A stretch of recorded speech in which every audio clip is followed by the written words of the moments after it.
Launching a scathing attack on the state government over the law and order situation, the All India Mahila Congress on Sunday fiercely questioned the role of the Tripura State Commission for Women regarding safety and security in the state.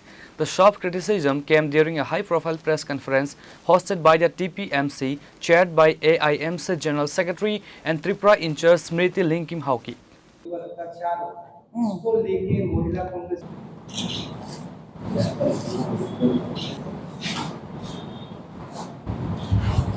Addressing the media, Hauki expressed deep concern over a recent string of horrific crimes across Tripura, specifically pointing to recent incidents of sexual harassment and homicide that have rattled the state.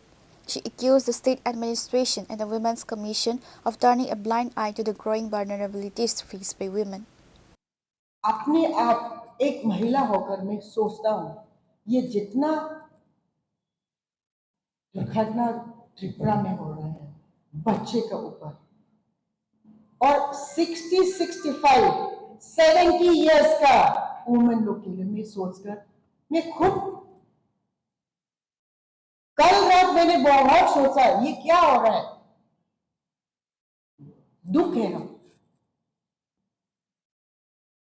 बहुत दुखी है। इसको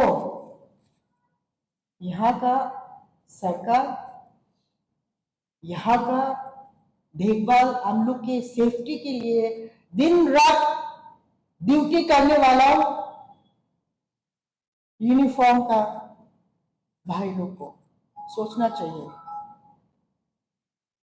कैसे त्रिपुरा में हमारा बच्चों को और महिलाओं को कैसे सेफ्टी रखना है। उसके वजह वो लोग दूसरा वो करेंगे तो उनका भी तो माँ बाप और माँ और बच्चा है। ये सबको सोचना चाहिए, खाली मीडिया और पत्रकारों को भी सोचना है। ये सब के लिए अभी वक्त आ गया है क्यों ऐसे हो रहा है। Around the same time, a pregnant woman at IGM hospital tragically lost her life after allegedly remaining admitted for nearly 16 hours without receiving any medical treatment. ये IGM हॉस्पिटल में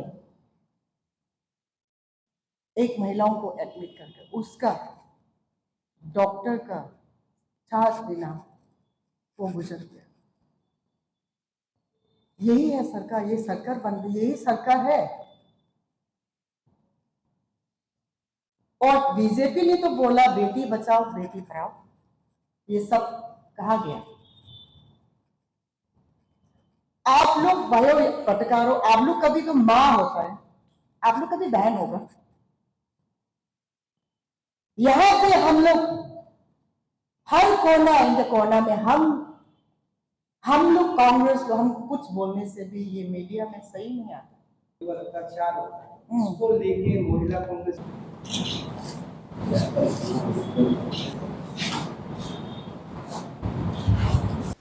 reporter Pranay Famagatla, Chini Khora।